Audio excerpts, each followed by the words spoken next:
네, 저번 영상에서 다뤘던 철강 업종에 대해서 전반적인 이야기들 앞서 정리해 드렸습니다. 구체적으로 포스코 관련해서 먼저 살펴보도록 할게요. 네, 포스코 기업에서 만드는 주력 제품들 한번 보겠습니다. 네, 홈페이지에서 가져온 건데 자동차, 건설, 조선 쪽에 많은 납품을 하고 있죠. 이쪽 분야에서 사용되는 제품들을 주력으로 만듭니다. 철강 업황 정리할 때 말씀드렸던 얘기죠. 구체적으로 어떤 제품들이 있는지 한번 살펴보면, 네, 열연, 후판, 선제 이 두 가지는 조선과 관련된 그런 것들이고, 냉연 그리고 도금 관련된 부분들, 스테인레스관까지 있습니다. 네, 이런 제품들을 생산하고, 구체적으로 어떻게 생겼는지 보면요, 냉연을 이용해서 초고강도광을 만들죠.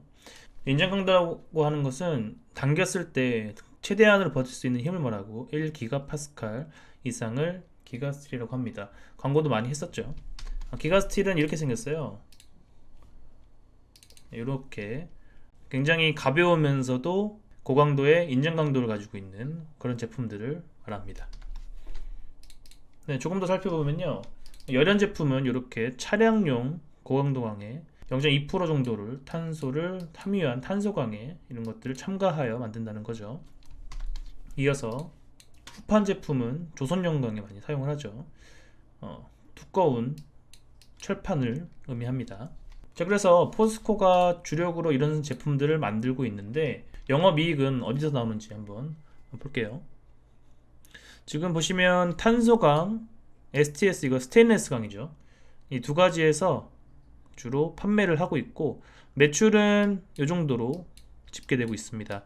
약 탄소강이 한 80%, 82% 정도 되는 비율로 매출을 올려주고 있고, 스테인레스 강도 나머지를 채워주고 있습니다. 그래서 쭉 살펴보면 판매량 자체가 전체적으로 봤을 때 매출이나 판매량 있고 매출이 있는데 크게 늘지 않고 있죠. 거의 상수 유지하고 있습니다. 그래서 애초에 제가 말씀드렸던 포스코 회장님이 다각화, 다른 쪽을 봐야 된다라고 자꾸 주문을 했던 게 이유가 보이죠. 성장세가 별로 없는 섹터라고 볼 수 있습니다. 판관비도 거의 유지되고 있고요. 매출 원가는 조금 하락할 여지는 있겠죠. 정리해드린 대로 철강석 가격과 석탄 가격이 인하 조짐이 있으니까 매출 원가가 좀 좋아진다고 해도 크게 수요가 증가한다고 보기는 어려운 것 같아요. 그래서 영업이익은 이 정도로, 매출은 약 분기별로 한 7조에서 8조 정도, 1년 동안은 30조 정도의 매출을 올리는 기업입니다. 네, 영업이익 추이를 한번 자세하게 들여다보면요, 이렇게 이제 포스코라는 회사가 철강 부분에서 약 8조 정도를 꾸준하게 벌어들이고 있고, 연결이나 내부 거래 이런 것들은 이제 자회사 관련된 부분이니까 생략하고요.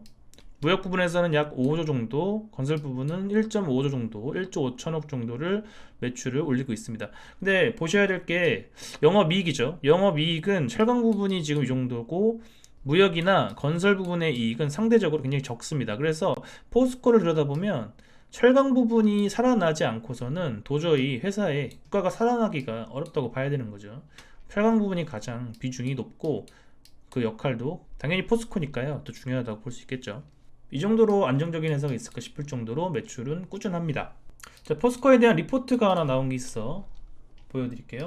리포트인데 방금 저희가 살펴본 대로 그런 내용들이죠. 영업이익률이 지금 회색 막대 그래프인데 크게 뭐 움직이고 있진 않죠. 그리고 원재료비는 좀 유지가 되고 있는데 아마 조금씩은 내려가긴 할 거예요. 저희가 본 대로 탄소강 평균 판매 단가가 ASP라고 하는데 크게 좋아질 거라고 보기는 힘든 것 같습니다. 자, 그래서 이 리포트를 자세하게 보면 철강 시장의 탄력적인 회복을 기대하기는 무리가 있다. 그리고 중국 생산 규제 완화 공급은 여전히 많다. 중국에서 생기는 수요는 중국에서 다 소화하고 있다는 뜻이고, 원자재 가격은 이제 안정화되고 있어서 철강 가격의 하방 강세에 기여를 하긴 하는데, 뭐 과도한 비관은 지양해야 되겠지만 아무리 들여다봐도 이 회사의 성장세는 썩 보이지 않는다는 게 단점이 되겠죠.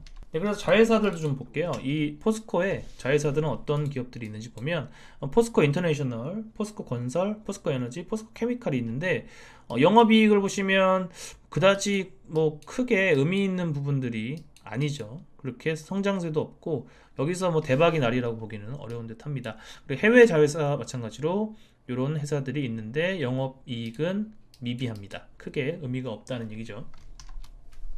네, 그래서 포스코 차트를 한번 들여다보면요, 제가 기술적 분석을 하려는 건 아니고 2018년 초에 40만원이라고 하는 고점을 찍고 쫙 밀려서, 많이도 밀렸죠. 반토막이 가까이 났습니다. 반토막 가까이 나서 주가가 밑에서 지금 횡보하고 있는데, 과연 이제 중요한 부분이 매수 포인트가 돼서 턴을 하느냐, 아니면 더 하방을 하고 더 옆으로 횡보하는 기간을 길게 가져가느냐, 그런 확률적인 눈치 싸움이 좀 필요하겠죠. 자, 어떻게 보시나요? 크게 철강에 대한 수요나 단가를 좋게 받을 그런 여지가 없어서 저는 조금 더 3년 이상의 길게 보는 투자가 적합한 종목이 아닌가 생각이 듭니다. 이 회사 마지막으로 정리 한번 할게요. 이 회사의 기본적인 특징은 흔히 알려진 사실인데 네이버에서 가져왔습니다. 시가총액은 20조짜리 기업이고 코스피 13위 정도 됩니다. 그리고 펀은 11 정도 받고 있고 PBR이 0.4밖에 안 되죠. 0.5도 안 되는 아주 저평가 국면입니다. 그리고 특징이 있는 게 배당을 많이 주죠. 배당이 4.4%나 되기 때문에 중간 배당도 있고요.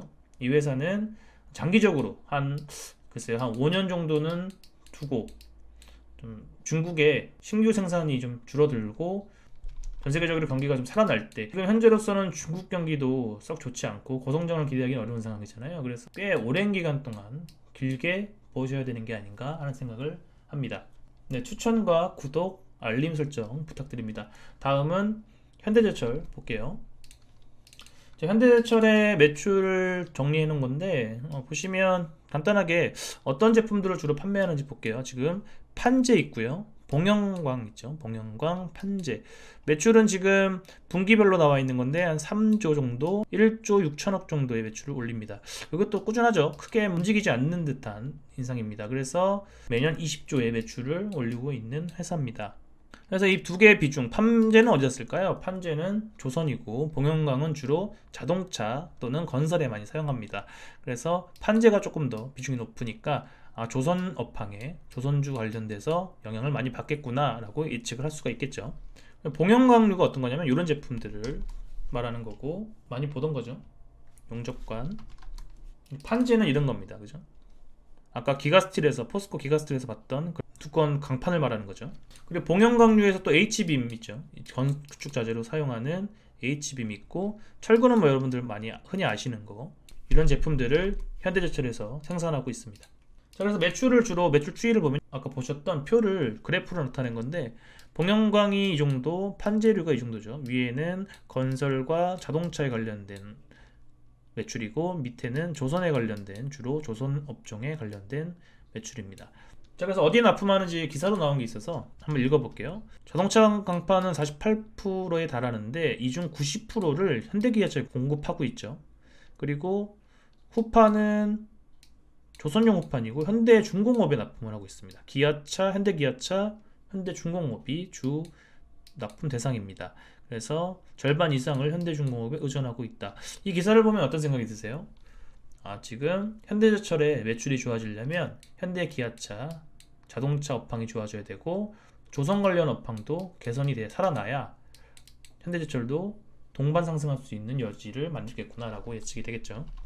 매출액은 계속해서 20조 가량이 되는데, 영업이익 잘 보시면 영업이익이 여기서 많이 감소했죠. 주가 하락이 여기서 이유가 됐고 좀 회복된다, 2021년부터는 조금 회복되지 않나라고 얘기를 합니다. 여기서 영업이익이 하락된 이유는 일단 철강화석 가격이 많이 급등했기 때문에 많이 까먹은 부분이 여기서 발생을 했고, ROE, 자기자본이익률도 굉장히 낮은 기업이고요. PBR은 상당히 낮습니다. 0.2밖에 안 되는 그런 완전한 저평가, 자산 대비 저평가 국면에 들어와 있습니다.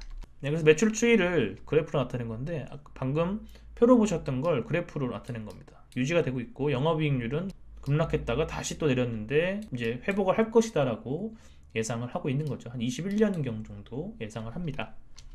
자, 그래서 현대제철의 앞으로는, 이제까지는 그랬는데 어떤 행복회로를 돌릴 수 있느냐라고 보면, 금속 분리판 생산 능력 확대 중이라고 되어 있죠.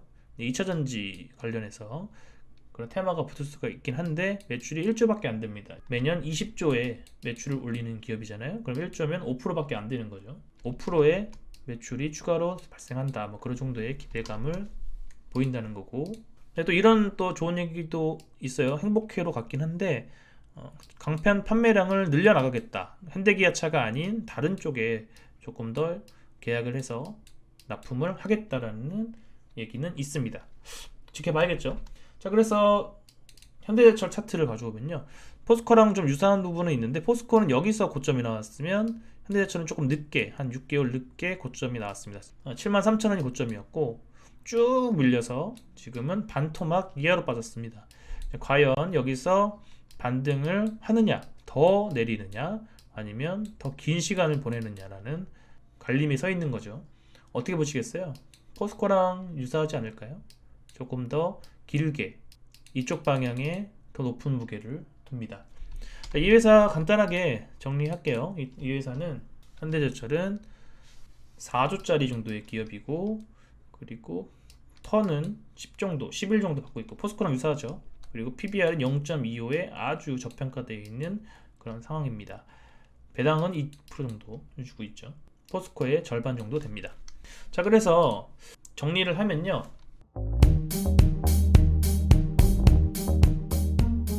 이 외에 이제 철강 관련해서 또 소송이 좀 붙어 있는 게 있는데, 철강 업종은 환경 오염을 많이 시키죠. 그래서 환경단체가 오염물질 배출 관련해서 문제가 다시 수면 위로 와서 법적 조치를 마련할 것이다. 그래서 이런 식으로 행정집행을 실시해야 된다라는 얘기가 있고요.